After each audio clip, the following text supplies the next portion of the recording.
Hello, this is Sim Racing Corner and my review for the Valve Index VR headset for sim racers. In the second half of the video, we'll run through some popular VR sim racing titles and discuss performance and the overall experience of what it's like to use. But first we're going to examine the hardware closely. I've already published my unboxing video and we're just using a few clips here from that video as background for this intro. So watch that one if you want to find out what's exactly in the box in detail. I did not buy the Index controllers or 2.0 base stations. I'm using my original HTC Vive 1 controllers and 1.0 base stations. These are fully compatible with the Index, making it a more affordable upgrade path for existing HTC Vive owners. If you also go down this route, the setup is very easy. I did have to sync the wand controllers with the new headset, and that just takes a few seconds, but I didn't need to retrace the room boundary. So all in all, next to no setup needed, making it almost completely a plug and play swap around. Incidentally, if your only purpose is sim racing, with no intention of playing any other type of VR game, you can operate the Valve Index with a single base station for the tracking and no controllers at all. And this would be sufficient for all seated VR gaming experiences, which significantly brings down the cost to new users. As soon as you lay your hands on the Index, you instantly realise it's constructed from quality materials. You feel this in every moving part. The hinges and dials have a very pleasant and deliberate tactile motion to them. The removable tinted visor that covers the expansion area and the face gasket that attach with magnets just snap on with perfect precision. There's no creaking or looseness, every part fits perfectly together, and it's this attention to detail that gives the Valve Index this premium quality first impression. It's a very good start even before you place the Valve Index on your head. And let's move on to that. What does it feel like to wear? Well, it's extremely comfortable. The Index isn't particularly light at 809 grams, but it is very well balanced in the weight distribution, so it doesn't feel forward heavy, so you don't need to clamp it down with a lot of force, and this does mean the Index remains comfortable for an extended period without feeling any fatigue. It also helps with reducing heat buildup. Another feature of the Index that aids comfort is the material used to cover the soft foam that makes contact with your skin. It's a woven synthetic material, it's smooth to the touch and also breathable. This is an improvement over uncovered foam that some headsets use, or the fake leather style materials found on other headsets or sold as third-party replacement face padding. Okay, we'll fast track through the other visible features very quickly. The physical IPD slider is positioned underneath the main body, and a system function button is located on the opposite end. On the front of the headset are two pass-through cameras. These are used to see into your room without having to remove the headset. And of course the Valve Index has built-in speakers and two hidden microphones. I have deliberately skipped reeling off detailed technical specs as I've posted slides at the beginning and covered a lot of this in the previous unboxing video. And we're here to talk about sim racing, of course, so let's do that. We're in Project Cars 2, a title with stunning visuals and very well optimised for VR.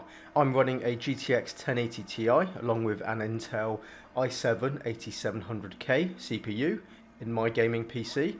Project Cars 2 allows you to tune every visual element in the game, which is very important for VR for optimising the balance between performance and visual quality. And I had to tune my graphics settings. Post-processing effects have been turned off and other settings have been reduced, but it still looks very good to me. I've also turned off shadows as I found they had a big impact on performance. For the most part, we're managing 90 FPS with a rare drop below this. I'm not using any super sampling for a couple of reasons really. Firstly, upscaling the rendered image through super sampling puts additional stress on the GPU, making it more difficult to maintain a consistent frame rate. And secondly, the native resolution of the LCD panels used in the Index already provide a good, sharp, clear image. There is some visible aliasing with a degree of shimmering on some edges. It's not super bad, but we'll have a look at addressing that in a moment anyway. But first, let's talk about the refresh rate. The Valve Index is unique amongst the competition in this area, supporting refresh rates of 80, 90, 120 and 144 Hz. You set this in the Steam VR settings panel and restart Steam VR for it to take effect. Since 90 Hz was no problem for me, I pushed it right up to 144 and this is how we got on. My PC can't handle 144Hz in Project Cars 2 is the short answer. The frame rate counter is showing we're running half that at 72 frames per second and using 50% reprojection. What is happening is reprojection is filling in the other 72 frames. So effectively 144 frames per second are being shown on the headset, but the 50% reprojected frames have the tendency to display some visual artifacts, and the problem is made worse in fast moving scenes, very much like this. Also, the picture doesn't appear any smoother at 144Hz from my point of view, and we can put that down to the reprojection cancelling out any benefits of this higher refresh rate. But we're not done here yet, dropping it down to 120Hz, and we're hitting 120 FPS a lot of the time. As the race progressed and the field of cars spread out, the 120 FPS was easier for the graphics card to maintain. And here's the question you'll be asking, does the game appear smoother? Well, it's not that obvious. You might be able to observe a small difference, but I have to confess it's not the game changer you might have expected it to be. If you upgrade a 60Hz desktop monitor to a 144Hz model, the difference is huge in how much smoother the graphics move across the screen. But here in VR on the Index, it's not nearly the same incredible jump in observable smoothness. But yes, it can be observed, it is indeed a smoother moving picture, but it is subtle and it's not transformative to the immersion. Nevertheless, it's still good to have as a feature. At the other end of the spectrum, you can lock it down to a paltry 80Hz. So why would you actually want to do that? Well, there are some reasons. This is Project Cars 2 with shadows enabled. However, at 90Hz with shadows on, it caused constant and significant negative drops in the frame rates for me, but here at 80Hz it's holding steady throughout. And the fact of the matter is, I cannot see a difference between 80 and 90Hz while on the track. And the Oculus Rift S only runs at 80Hz also. And reviews of that headset suggest users can't tell a difference between 80 or 90Hz either. So capping the frame rate at 80Hz isn't detrimental. I experienced no motion sickness and visually everything is animated smoothly. As the GPU isn't working as hard, it's enabled me to increase the graphics settings with shadows. With that added boost, I added medium MSAA into the mix to deal with the aliasing to see if 80Hz could cope with that as well. And this proved too much, and the frame rate is having a bit of a rollercoaster ride. But with some anti-aliasing, the picture does look absolutely amazing. So I disabled shadows once again and kept the medium MSAA setting, and we're back to 80 frames per second. The game looks great and 80Hz is absolutely fine for me. I'm very happy to keep these settings to play Project Cars 2, so capping the frame rate at 80Hz wasn't actually a terrible idea. Being able to control the frame rate in this way has shown me it's a useful feature to help manage the balancing act we go through to support performance versus visual quality. This is Race Room, another sim racing title. I'm fond of racing in VR, and let's talk about the dreaded screen door effect, which has been the burden of first generation VR headsets. The good news is the screen door effect is pretty much a thing of the past. If you look very closely at the pixels, you can see something that resembles the same texture appearance of looking up close to a 1080p desktop monitor. It's really faint and you have to look hard for it, and frankly when you're gaming normally you can't see it. So basically for me, screen door is gone. The resolution of the Valve Index is a big step up from my original HTC Vive. Games do look better for it, and sim racing titles benefit from the higher resolution enormously. Track details and braking points in the distance are easier to pick out, and cars far down the track are still clearly defined. The higher resolution equals a sharper, more detailed picture, making features more defined and striking. However, the resolution isn't always high enough to be able to read the words on all dashboards. Some car dashes are set quite far back, and occasionally you have to push your head forward to read the information. It does vary from car to car, as some dashboards are clearer than others. Having a higher resolution improves the immersion, combined with the advancements in removing the screen door. It's just more realistic for it. It's hard not to be impressed. I believe sim racers who were initially critical with the resolution and visible screen door of first generation VR back in 2016, and who may have refunded their purchases immediately after being left unimpressed and disappointed, I think it's time for you to take another look. I feel the resolution of the Valve Index is perfectly suited for even the most critical sim racer. I was a little concerned upgrading to the higher resolution of the Valve Index may be a problem for my PC, but it's coping just fine so far. Anybody with a GPU with the similar pixel pushing power of the GTX 1080 Ti should have a good time in most sim racing titles. With the Valve Index, I'm certain about that. LCD screens are backlit, and this affects the black levels appearing a bit washed out compared to OLED panels. That's a limitation of all LCD screens.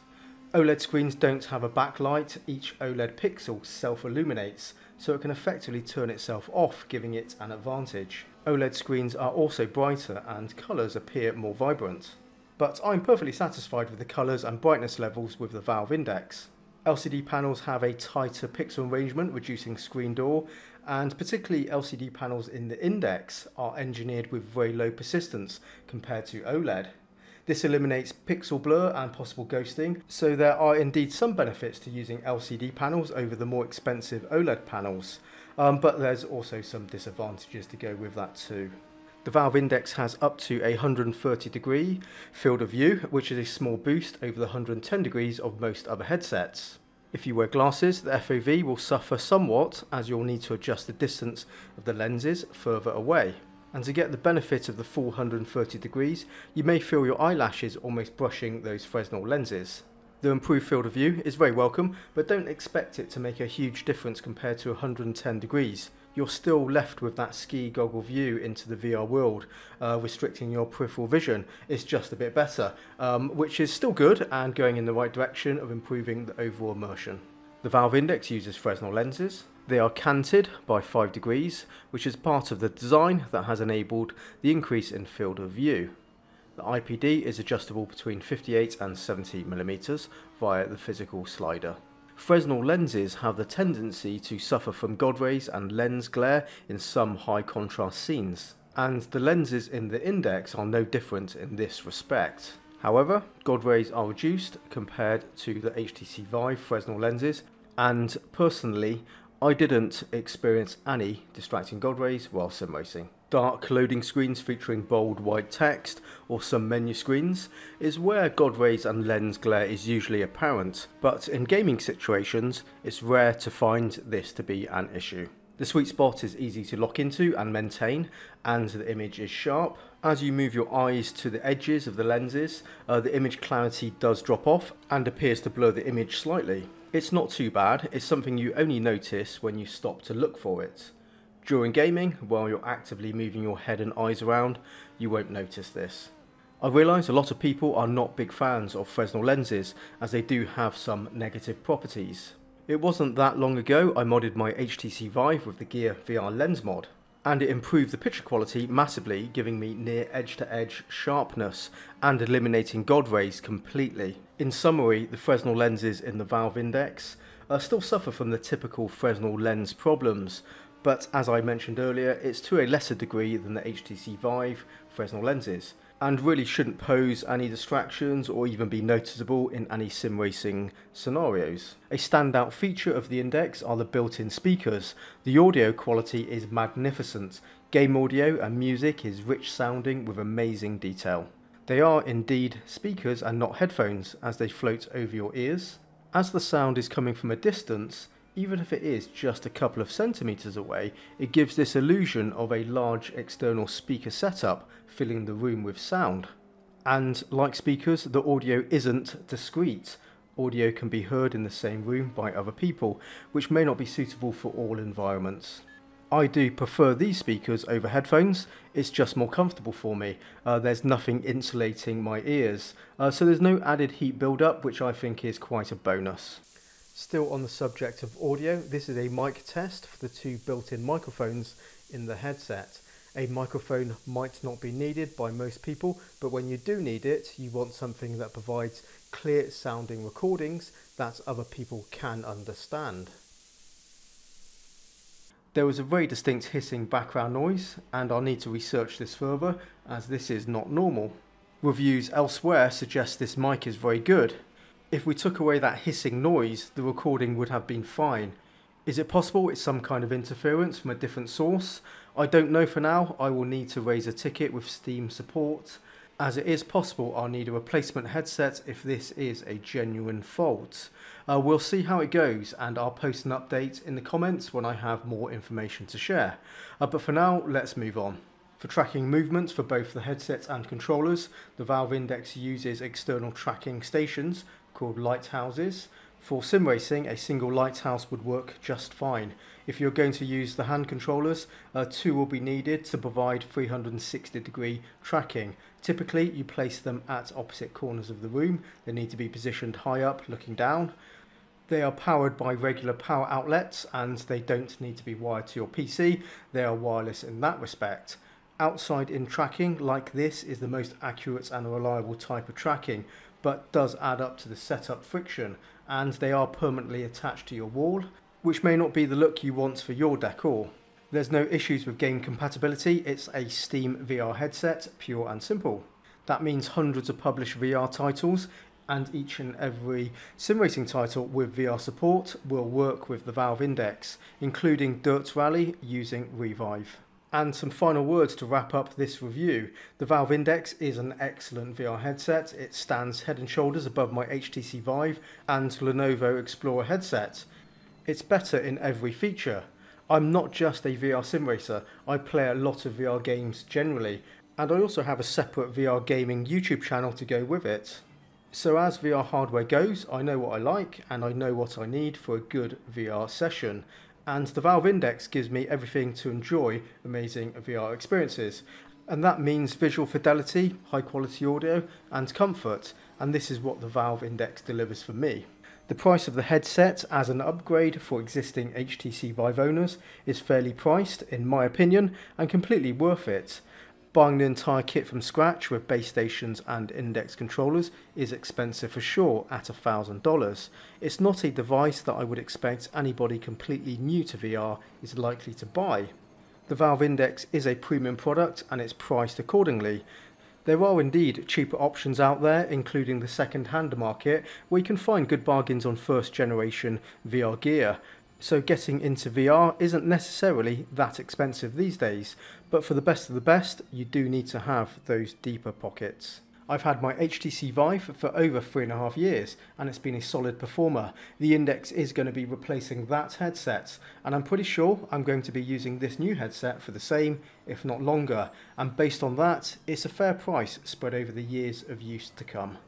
In conclusion, I really do love my Valve Index. I couldn't be happier, but we do have an outstanding microphone problem to look into, but fortunately that doesn't get in the way of VR gaming generally, but it is a fault and I do want to get it fixed, as I will use the microphone from time to time.